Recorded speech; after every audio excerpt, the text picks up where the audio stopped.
The real Exorcist story didn't start in Hollywood. It started with a bang. In 1949, a 13-year-old boy was said to be possessed in Maryland.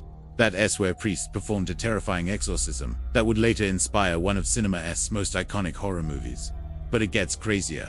The exorcism lasted for weeks, and the priests were not alone. They had an unexpected and terrifying visitor. Let me explain. It all started when Robbie Mannheim, a 13-year-old boy, was hanging out with some friends. They were playing a game of hide and seek, when suddenly, he stopped. He looked at his friends and told them, "I'm possessed by the devil." At first, they thought he was joking. But then, Robbie started acting strange. He levitated, moved objects with his mind, and even spoke in different voices. His friends ran away scared, but not before promising to get help. When Robbie's mother, Pearl, heard about what happened, she took her son to see Father Albert Hughes. The priest listened to Robbie's story and decided to perform an exorcism. But as the days went by, things got worse. Robbie became violent, and the exorcisms didn't work. That's when Father Hughes called for backup. More priests arrived, but none of them were prepared for what happened next.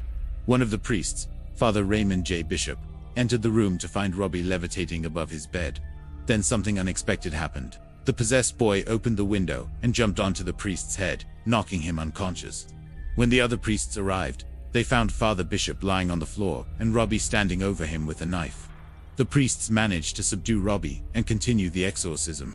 But it wasn't until weeks later that Robbie was finally freed from the devil's grip. The case became known as the Devil in the Maryland House, and it inspired the 1973 horror movie The Exorcist.